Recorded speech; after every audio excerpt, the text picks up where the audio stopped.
जयच किचनमध्ये आपले खूप खूप मनापासून स्वागत आहे. आपण पुरणपोळीचे एकच प्रकार करतो, साधारण चण्याच्या डाळची पुरणपोळी. आज आपण बनवणार आहोत अंजीर खजूर पुरणपोळी. ही पुरणपोळी छान खरपूस अशी होते आणि 3 ते 4 दिवस आरामशीर टिकते. तर चला आपण सुरुवात करूया. मी इथे 10-12 असे खजूर घेतलेले आहे आणि पाण्याने स्वच्छ धुवून घेतलेले आहेत.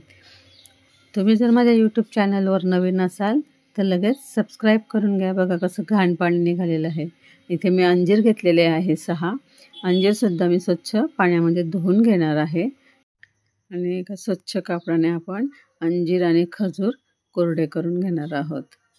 बघा या प्रकारे आपण हलकं हलकं टॅप करून अंजीर खजूर सगळं असं कोरडं करून घ्यायचं आहे, म्हणजे त्यातलं जे मॉइश्चर आहे ते निघून जाईल. बघा अशा प्रकारे आपण आता अंजीर कोरडे करून घेतले आहे. खजूर पण कोरडे करून घेणार आहोत. तुम्हाला माझे व्हिडिओ आवडत असतील तर कमेंट करायलाही विसरू नका. बघा आता अंजीरचे इथे बारीक बारीक असे पीसेस करून घेतलेले आहेत. तुम्ही डायरेक्ट मिक्सरला लावून सुद्धा बारीक करून घेऊ शकता.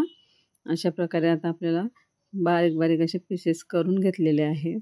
बघा या पद्धतीने पीसेस केलेले आहे. असे सर्व अंजीर मी कट करून घेणार आहे. त्याच पद्धतीने खजूरसुद्धा कट करून घेणार आहे. अंजीर थोडी कट करायला जड जाते, खजूर मात्र नरम असते, त्यामुळे ती पटापट बारीक होऊन जाते.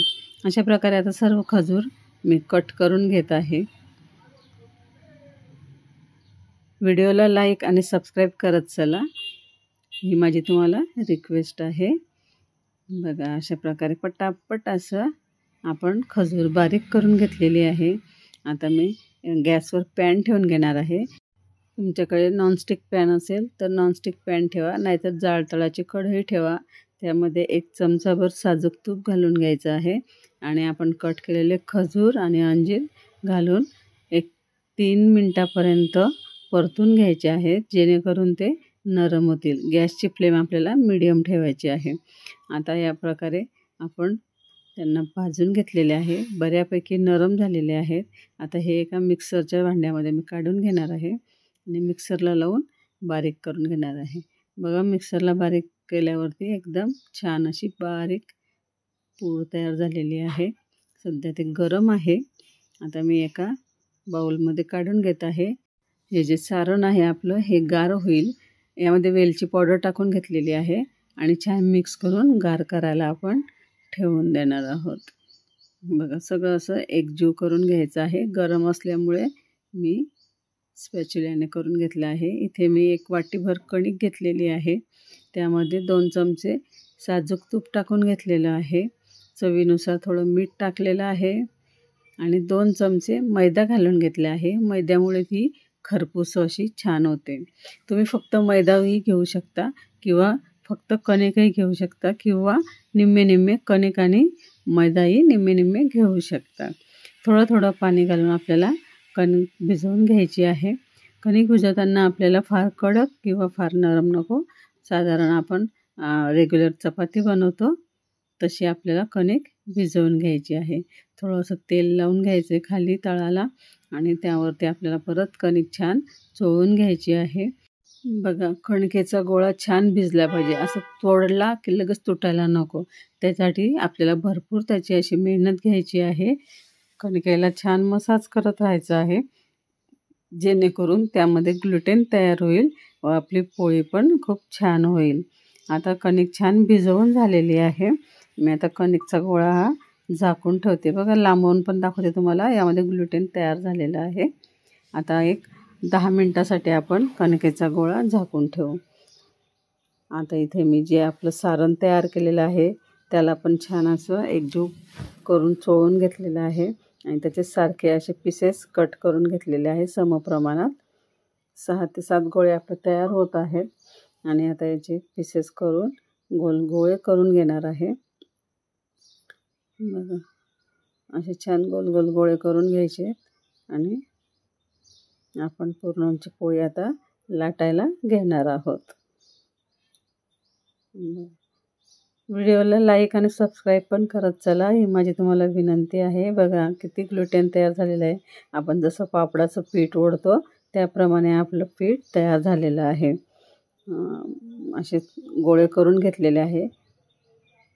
7 गोळे मी तयार करून घेतले आहेत. आणि आता थोडंसं पीठ लावून आपल्याला यामध्ये सारण भरून घ्यायचं आहे. आणि लाटण्याने तुम्हाला मी पोळी लाटून दाखवत आहे आणि लाटणं न वापरता सुद्धा मी तुम्हाला पोळी करून दाखवणार आहे.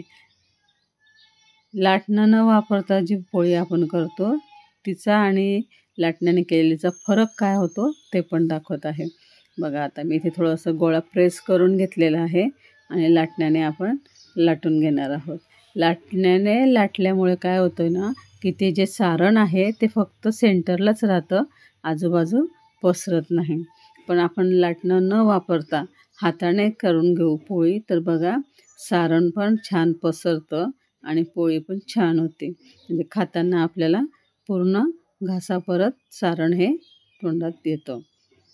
बघा अशाच प्रकारे आपल्याला सर्व पुरणपोळ्या तयार करून घ्यायच्या आहेत. बघा अशाच प्रकारे वरून कणकेचं असं गोळा मोदकसारखं तयार करायचा आणि तिथंच वरचा भाग तिथेच प्रेस करून द्यायचा आणि असं हाताने प्रेस करत जायचं आहे. अशा प्रकारे तुम्ही 2-2, 3-3 पण करू शकता किंवा 1-1 पण करू शकता. आता मी इथे तवा ठेवून घेतला आहे गॅसवर. तवा कोणताही चालेल. मी एकाच वेळेस 3 पोळ्या टाकलेल्या आहे. तुम्ही 1-1 पण भाजू शकता. जसं तुम्हाला जमेल तसं तुम्ही करू शकता. मी इथे आता 3 पोळ्या भाजायला ठेवलेल्या आहेत. थोडी तारांबळ उडते म्हणून तुम्ही 1-1 जरी केली सुरुवातीला तर चालते. आपल्या कामाच्या स्पीडनुसार आपण करू शकतो. बघा असं भाजत जायचं आहे पटापट. बघा आपली पुरणाची पोळी कशी छान फुगली आहे ना, मस्त एकदम. आता यावर आपण साजूक तूप सोडणार आहोत.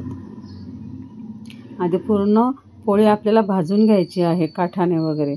बघा आता मस्त पोळ्या फुगल्या आहे टम्म अशा आणि त्यावर साजूक तूप आता मी सोडलेलं आहे आणि चिमट्याने किंवा उलथणीने आपण त्याला पलटी करून घ्यायची. परत तूप सोडून घ्यायचं आहे आणि भाजून मस्त एका प्लेटमध्ये काढून घेणार आहोत. अशाच प्रकारे मी सर्व पोळ्या आता करून घेणार आहे. बासुंदी मी आधीच करून ठेवलेली होती. बासुंदीसोबतच ही जी आपली अंजीर खजूरची पोळी आहे ती छान लागते आणि मग आता मी बासुंदीसोबत पोळ्या सर्व करत आहे. तुम्हाला मी एक पोळी पण तोडून दाखवते. बघा अगदी शेवटच्या काठाच्या कोपऱ्यापर्यंत आपलं सारण पसरलेलं आहे. अशा प्रकारे आपण अंजीर खजूरची पुरणपोळी करून मस्त एन्जॉय करा व सोबत लाईक, शेअर, सबस्क्राईब करायला विसरू नका. परत भेटूया नवीन व्हिडिओसोबत. धन्यवाद.